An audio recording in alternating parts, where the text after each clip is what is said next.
Welcome to R I D Bharat. React JS के आज के इस वीडियो में हम लोग डिस्कस करने वाले हैं रिएक्ट के सबसे इंपॉर्टेंट कंसेप्ट यानी कि कंपोनेंट के बारे में, क्योंकि आपको पता होना चाहिए कि रिएक्ट जेएस को जाना जाता है कि कंपोनेंट बेस्ड एप्लीकेशन है। तो एक्चुअली में कंपोनेंट होता क्या है, कंपोनेंट क्रिएट कैसे करते हैं, फंक्शनल कंपोनेंट क्या होता है, क्लास कंपोनेंट क्या होता है, इन सारी चीज़ों के बारे में हम लोग देखने वाले हैं। तो चलिए करते हैं शुरुआत। ओपन कर लीजिए आप लोग अपना VS कोड। तो VS कोड में यहाँ पे जो पिछले लेक्चर लास्ट 2-3 लेक्चर में हम लोग देखते आए हैं कि कैसे हम लोग पहला रिएक्ट के एप्लीकेशन को क्रिएट करते हैं, कैसे हम लोग रिएक्ट के एप्लीकेशन को रन करते हैं। अगर आप इस वीडियो को पहली बार देख रहे हैं तो आप जाइए यूट्यूब पे, और यूट्यूब पे जाने के बाद सर्च कीजिए RID भारत, और RID भारत सर्च करने के बाद आपको जाना है कहाँ पे, प्ले लिस्ट में। और इस प्ले लिस्ट में आपको रिएक्ट जेएस के नाम से प्ले लिस्ट बना हुआ मिलेगा, और यहाँ पे आप एक एक करके वीडियो को देख सकते हैं।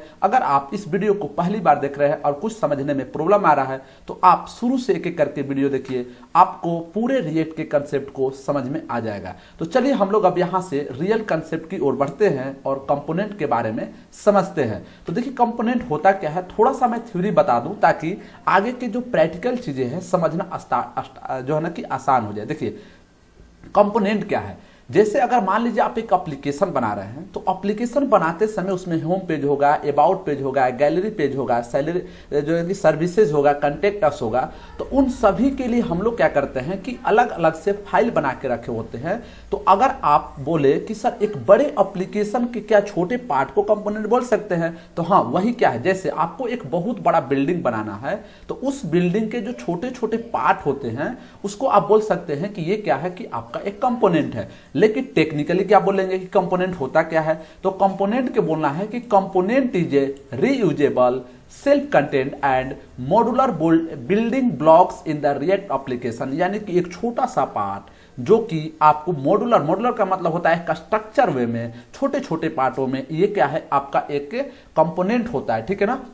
अब यहाँ पे एक चीज कंसेप्ट लिखा है, every React component have their own structure method as well as API। यानी कि वो खुद से अपना स्ट्रक्चर डिजाइन किया जाता है। जैसे मैं अगर बोलूं कि एक बहुत बड़े बिल्डिंग बनाना है तो छोटे छोटे घर को जो बनाओगे तो उस घर का अपना खुद का एक स्ट्रक्चर होगा और एक पूरे बिल्डिंग का खुद का स्ट्रक्चर होगा। यानी कि इसका कहने का मतलब ये हुआ कि आपका एक पूरे प्रोजेक्ट का, एक बड़े सॉफ्टवेयर का अपना स्ट्रक्चर होगा और उसमें जो छोटे छोटे पार्ट लगे होंगे कंपोनेंट, उसका अपना स्ट्रक्चर होगा। हम लोग देखेंगे ये सारे चीजें।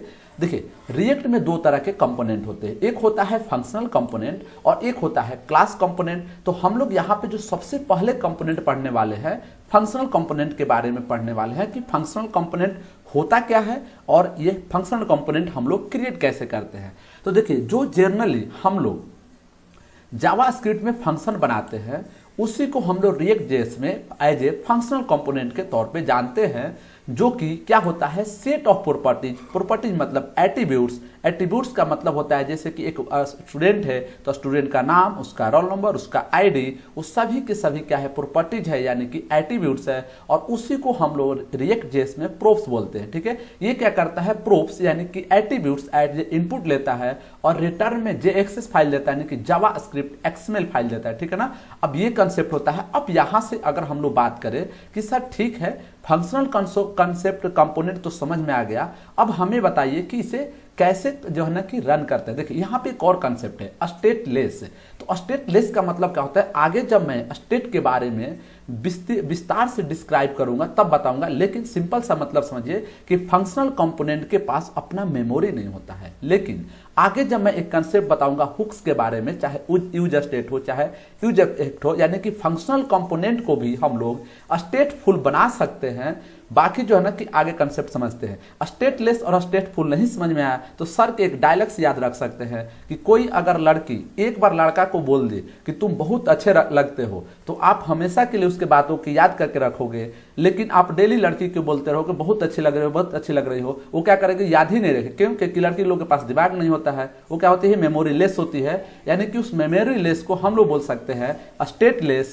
और अगर आपने एक बार लड़की बड़ाई कर दी और हमेशा याद कर लिए तो उसको बोलते हैं स्टेट फुल। तो चलिए, ये तो कंसेप्ट था स्टेट लेस और स्टेट फुल का। आप आगे और भी हम लोग डिस्कस करेंगे डिटेल में। अब आते हैं हम लोग फाइनली कि सर अब हमें ज्यादा इंतजार नहीं करेंगे, हमें क्या करना है, एक फंक्शनल कंपोनेंट को क्रिएट करना है। तो चलिए हम लोग आ जाते हैं अपने VS कोड में, और यहाँ पे जो माई प्रो है उसी प्रोजेक्ट में हम बता रहे हैं जो पहले क्रिएट किए थे। SRC में जाना है, और SRC में जाने के बाद पहले मैं क्या कर रहा हूं ना कि जो app.js में जो डेटा लिखा था पहले उस पूरे डेटा को क्लियर कर देता हूं, ठीक है ना, ताकि हम लोग नए जो है ना कि तरीके से पूरे कोड को लिख सके। ठीक है, चलिए यहां से मैंने क्या किया, सारे चीज को डिलीट कर दिया।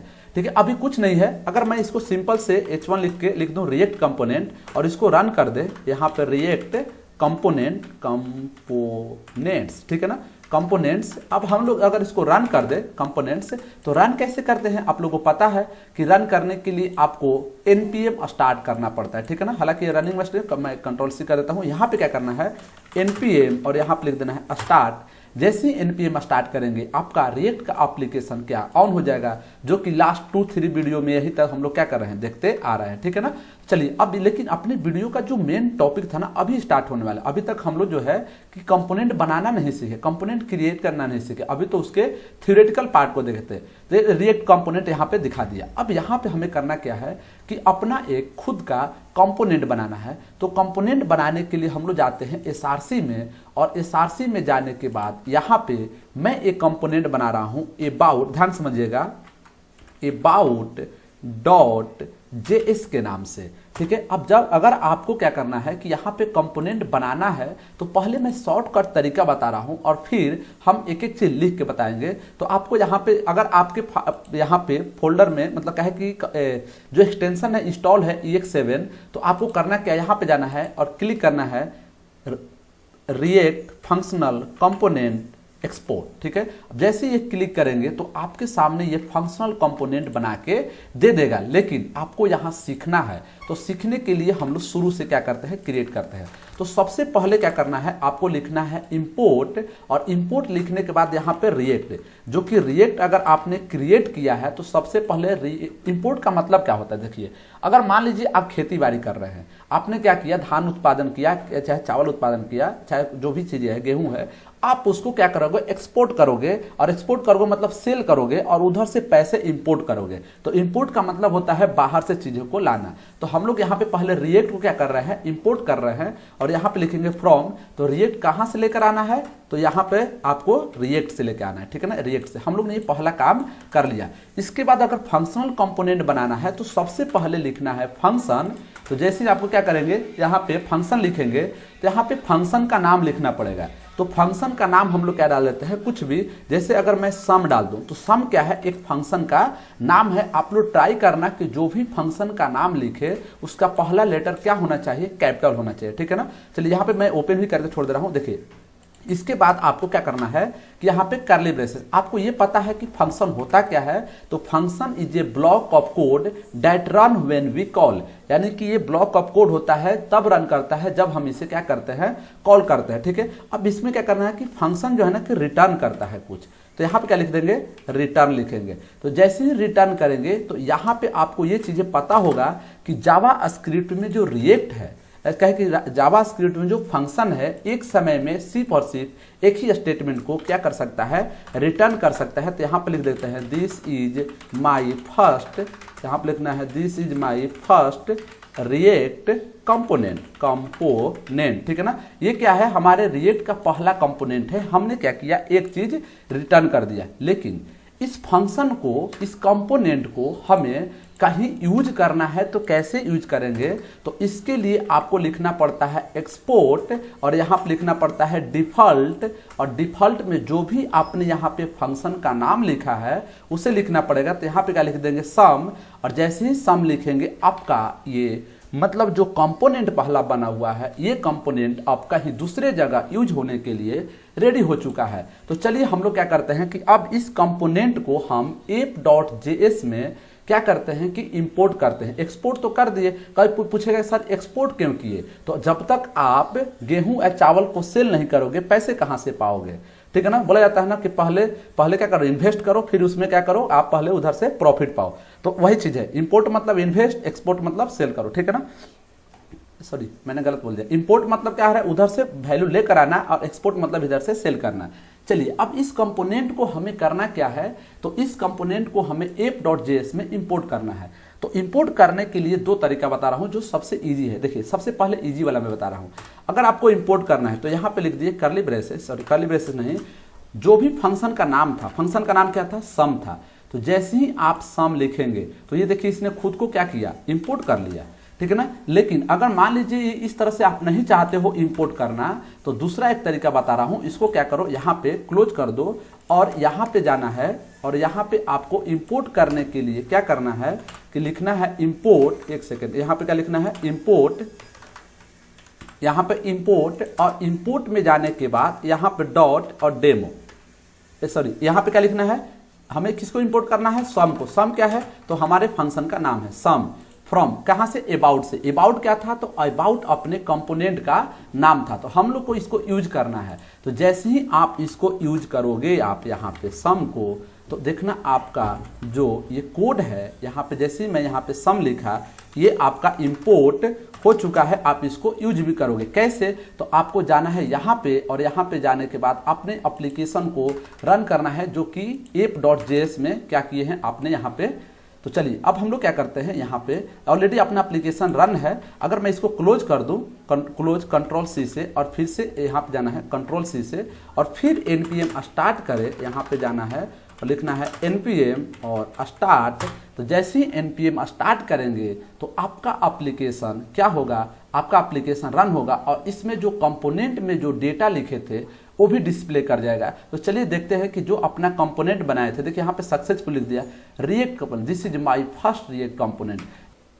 तो देखिए हम लोग ने about.js के नाम से कंपोनेंट क्रिएट कर दी। अब यहाँ पे स्टूडेंट का डाउट होता है कि सर अगर मान लीजिए हमारे पास एक फोल्डर है और उस फोल्डर के अंदर कोई कंपोनेंट है, उसको कैसे इंपोर्ट करेंगे, ठीक है ना। तो चलिए इसको भी मैं जल्दी क्रिएट करके दिखा देता हूँ। यहाँ पे जाना है और लिखना है ई बुक, चाहे कुछ भी फोल्डर बना सकते हैं, और इस ई बुक के पास आपको क्या करना है, यहाँ पे माई बुक के नाम से, यहाँ पे mybook.js के नाम से आपको क्या करना है कि यहाँ पे एक कंपोनेंट बनाना है, ठीक है ना। तो शॉर्टकट तरीका क्या है कंपोनेंट बनाने की, यहाँ पे लिखना है रिएक्ट फंक्शनल कंपोनेंट एक्सपोर्ट, ठीक है। तो जैसे ही आप यहाँ पे क्रिएट करेंगे, आपके पास क्या कर देगा, क्रिएट कर देगा, और यहाँ पे हम एक लिख देते हैं welcome to my e book,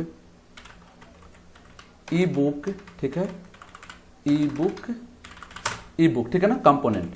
अगर आपने क्या किया, यहाँ पे सिंपल से मैसेज को डिस्प्ले करा दिया। अब बात आती है कि सर ये फोल्डर के अंदर फाइल है, तो इसको कैसे हम लोग एक्सपोर्ट करेंगे app.js में। तो आपको जाना है app.js में, और यहाँ पे एक्सपोर्ट करने के लिए आपको लिखना है इंपोर्ट, और इंपोर्ट करने के लिए किसको करना है, माई बुक को। तो जैसे ही माई बुक करेंगे तो देखिए पहले क्या आया, आपका फोल्डर का नाम, और फिर आपके कंपोनेंट का नाम। अब यहाँ पे हमें क्या कर देना है, डिस्प्ले कर देना है।